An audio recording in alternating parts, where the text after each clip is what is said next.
Hello and welcome, friends. In today's episode, we'll discuss trends in print media, agenda setting role, ownership, revenue, and editorial policy of newspapers. I'm Simran Kohli and the subject expert is S.K. Singh. He possesses more than 25 years' experience in mainstream media. Presently, he is deputy editor in Outlook magazine. Prior to this, he was business editor of Dainik Bhaskar. First, let us have a brief look at trends in the evolution of print media. The first paper invented for writing was rag paper. It was manufactured in China and was composed of cloth strips and plant fibers. Chinese shared this technology first with Arabs and then with the Europeans. Major developments in printing happened in 1453 AD in Germany with the invention of the Gutenberg printing press. This enabled quick printing of text. By 1500 AD, more than 2500 cities in Europe had printing presses. It also brought down the cost of printing. The Nuremberg Gazette, started in 1467, is supposed to be one of the earliest newspapers in the world. Before we discuss the above mentioned topics, let us know what changes happened in recent years in the print media. It is considered to be the best in opinion making. But there is a threat to print media from the new media, that is, broadcast and cable television and internet. There are plenty of 24-hour news channels in different languages. News is also available via the internet on different websites and mobile applications. To compete with them, some print media organizations have established their own websites and developed apps. Although most of the content is free to the readers, yet of recent, some organizations have started to hide important stories behind the paywall. Print media organizations are also partnering with new media to share resources. Colored pages. Nowadays, almost all the widely circulated newspapers and magazines have all the pages colored. But in the beginning, only black and white pages were published. Then came the time when the cover page was made colored and inside pages were black and white. Use of technology.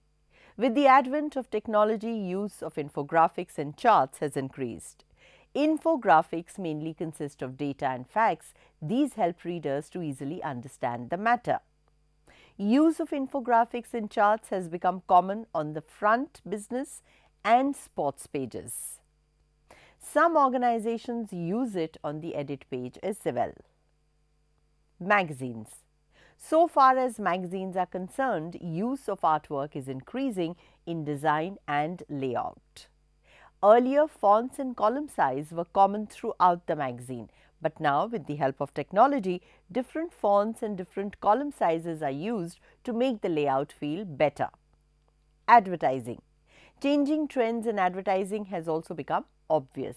Advertisers, with the help of creative agencies, try to create interesting ways to convey their message to the reader.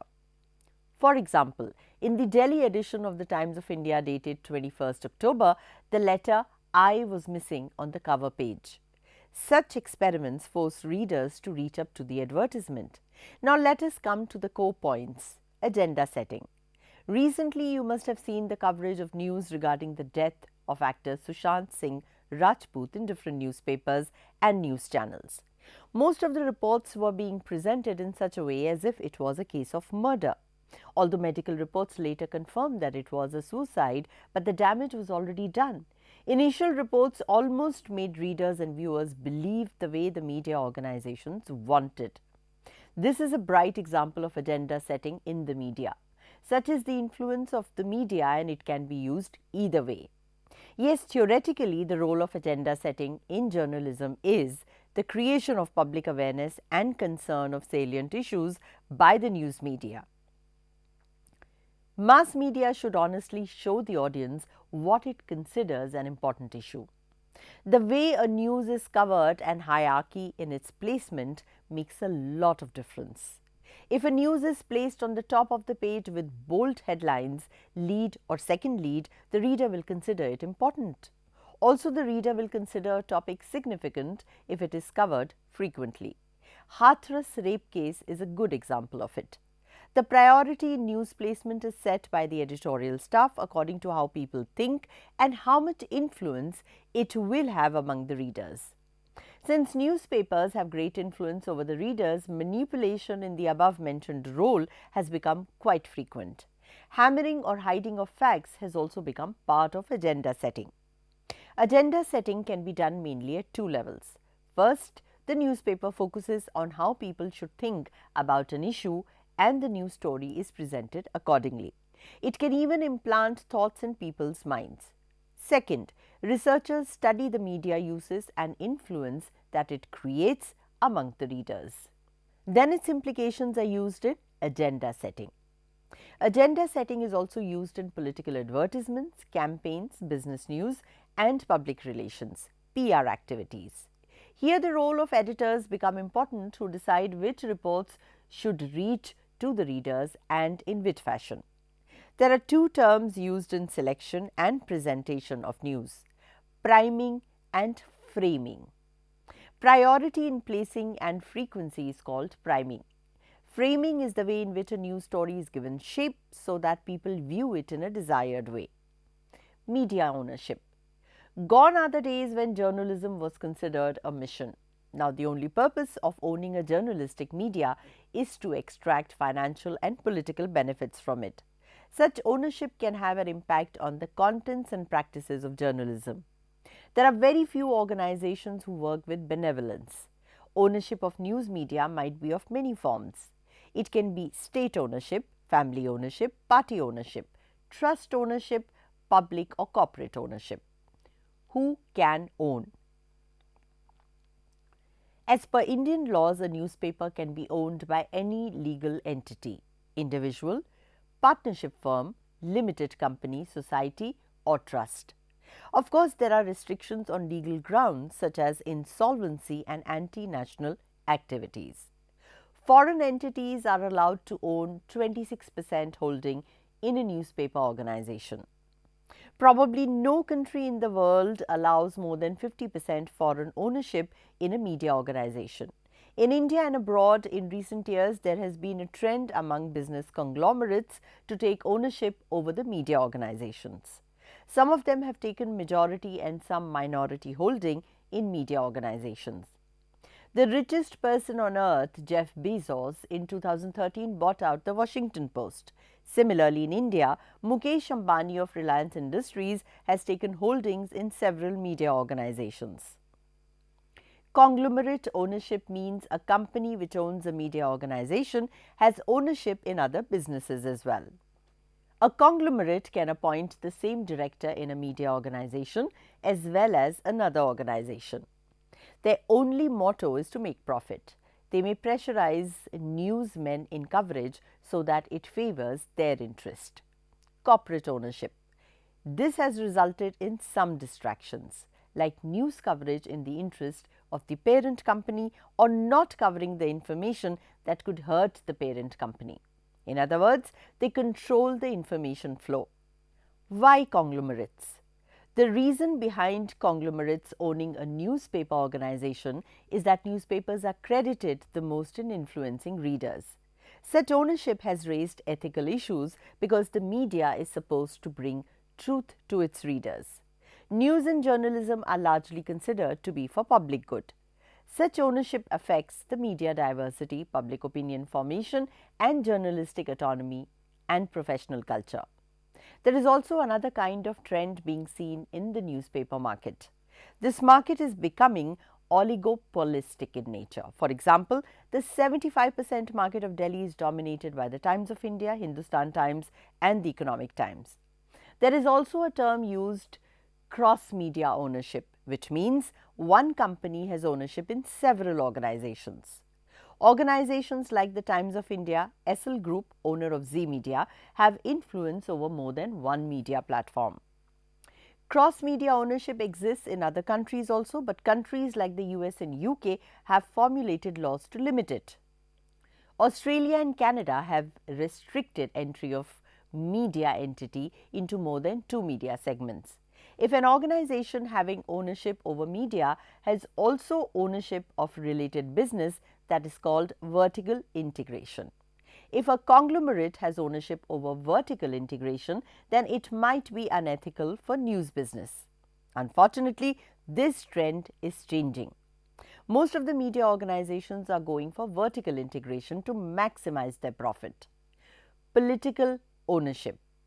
The role of the government is important in maintaining independence of media, but it has also not acted much on this front because politicians have made entry into owning media organizations. Like conglomerates, politicians and political parties also have vested interests. Due to this new trend in ownership, it has become important for the readers to know the source and intent of the news. Media is called the fourth pillar of democracy, but such an intended ownership can actually act as a threat to it. Majority of news organizations today are controlled by political parties or corporate houses. In fact, both work in nexus.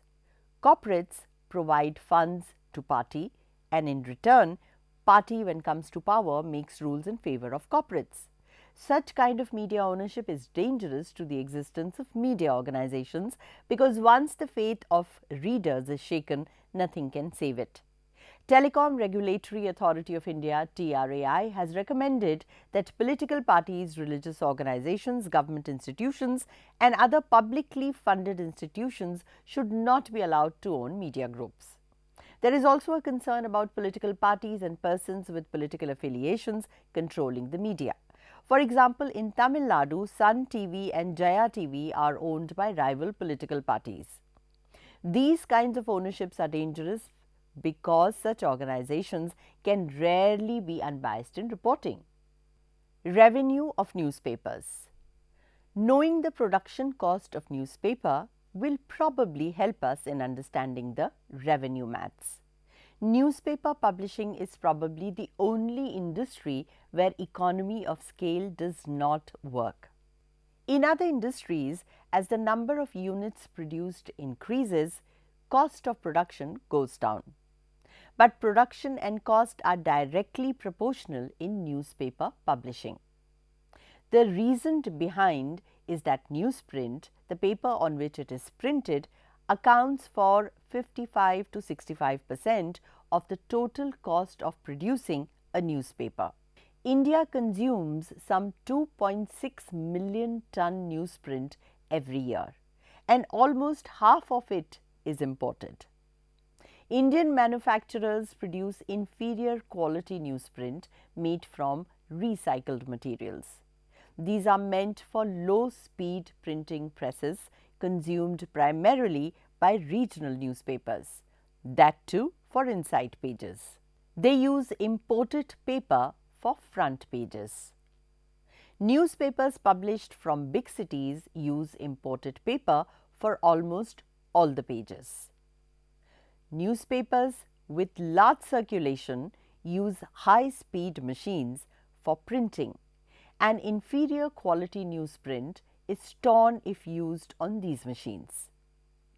Coming to the revenue, newspapers have two sources of income: sale of newspaper and advertisements published in it.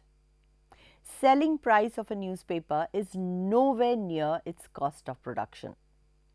The cost of production of a 16-page newspaper is above rupees 15, whereas it is sold at merely rupees 3 or rupees 4.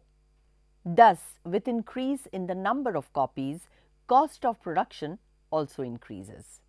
This is compensated by advertisements published. Broadly speaking, 75% of newspaper revenue comes from advertising and 25% from circulation. To reduce the cost of production, some organizations have replaced glazed papers with regular newsprint. Some are mixing thinner paper in printing. 43 grams per square meter GSM paper is used in place of the conventional 45 GSM. GSM is the measure of the thickness of a newsprint, and print quality depends on it. With the surge in new media, advertisement revenue of newspapers is diminishing globally. According to a report by Forbes in the US in 2018, newspaper circulation was at its lowest since 1940 and advertisement revenue declined to just $14.3 billion in 2018 from $37.8 billion in 2008. But the print advertising in India has defied global trends and registered growth. According to the Pitt Madison report, in 2019, it grew by 3% to cross the rupees 20,000 crore mark. As per this report, the total advertising market size of India was rupees 67,600 crores in 2019. India is the only major market where print has a share of 30%. Portfolio of print advertisement consists of 2 lakh advertisers compared to 12,500 for television. According to Statista, present and expected print advertising revenue in India is in crores. Financial year 2018 21,100, financial year 2019 22,100, financial year 2020 19,800, financial year 2021 10,700 and financial year 2022 18,600. The English language contributes 25% to print advertising. Rest is shared by regional newspapers. Major advertisers are from education, e-commerce, real estate, FMCG, automobiles and retail sector. Government advertisements. Bureau of Outreach and Communication (BOC), formed by merging DAVP and other central government agencies, is the nodal agency for all advertisements of all the departments of the central government. According to a report published in the Economic Times, government advertising constitutes about 5% of print media's annual advertising revenue. Though the figure might seem minuscule, it is a major source of income for regional and particularly small newspapers. These newspapers adhere to the BOC rates but largely circulated English dailies and some vernacular dailies often charge higher than BOC rates. In July 2020, the Government of India came out with the Print Media Advertisement Policy 2020, which came into force from August 1, 2020. The policy is framed in such a way that the government advertisements get the widest possible coverage. It can prove a blessing for Indian language dailies. Major points of the policy are: publications have been divided into 3 categories. Small, circulation up to 25,000 copies per publishing day. Medium, circulation between 25,001 and 75,000 copies. Big, circulation above 75,000 copies. Distribution of advertisements among small, medium and big newspapers in terms of space in square centimeters will be: small 15%, medium 35%, big 50%. Distribution of advertisement among newspapers of various languages in space terms will be: English 20%, Indian languages 80%. There is an eligibility criteria for empanelment. A publication must be uninterruptedly and regularly under publication for a period of not less than 36 months. But for underrepresented languages like Bodo, Dogri, Maithili, Urdu and Garhwali, this duration is relaxed to 6 months. Some concerns general rule is that in a newspaper up to 40% space be given to advertisements. Rest is for editorial content. But during festivals and other important occasions, this ratio is rarely maintained. Apart from jacket advertisements, there is less space on the front page for important news. Editorial policy. Editorial policy is a set of guidelines by which a news organization operates. It not only decides the organization's attitude, it also helps editors in making decisions. It also serves as a standard to measure performance. It reveals whether the organization was established for profit or for public service. It gives an outline of the nature of the working relationship between reporters, editors, with advertisers, and the general public. Why is editorial policy needed? You must have heard the saying that one good journalist on the ground is worth a battalion of troops. Since there is a possibility of abuse of freedom, there is an absolute need to check such practices. Editorial policy. This enables journalists to be more careful and upright in handling their functions. It restricts journalists from invasion of privacy and violation of people's rights. It also protects the public from ill-informed or overzealous reporters. It provides a platform for the media institutions to determine the benchmark of job specifications for journalists. Influence of ownership. These days, many owners establish news organizations to propagate themselves and reap advantages. The purpose might also be to achieve political or economic goals. Newspapers owned by politicians and conglomerates have such editorial policies which censor content to suit their interest. Although news stories do not bear the names of owners, they are obviously the major determinants of news. According to a report by the International Center for Journalists, the owner of a media organization may never have set foot in a newsroom, but his influence is always felt there. Ownership influence on editorial policy has resulted in non-professional acts among media practitioners.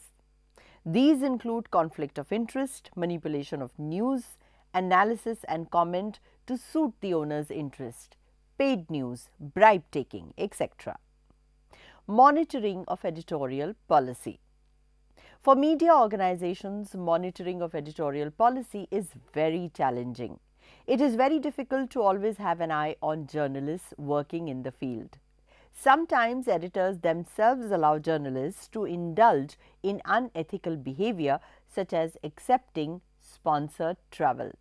To evade any unethical practice, the editorial policy of BBC pronounces on public services and for news and current affairs content on commercial services, we should not normally accept expense-paid trips unless they are the only way to cover a significant event.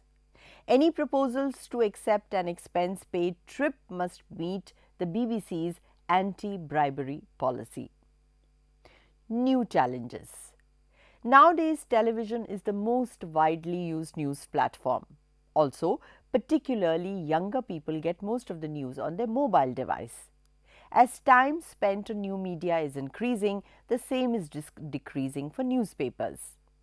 For editorial policy makers, it is becoming increasingly challenging to keep readers engaged. Edit page policy. Newspapers are supposed to be the voice of the common man, and editorial is the voice of the newspaper. It reflects the stand of the newspaper on important topics of the day. Strong editorial notes have the power to change the opinion of the public. It is also used to explain a news event or subject, analyzing public policies and suggest solutions. Editorials inform readers, stimulate their critical thinking, and help in making an opinion. It also reflects the opinion of the editorial board and owners of the newspaper organization.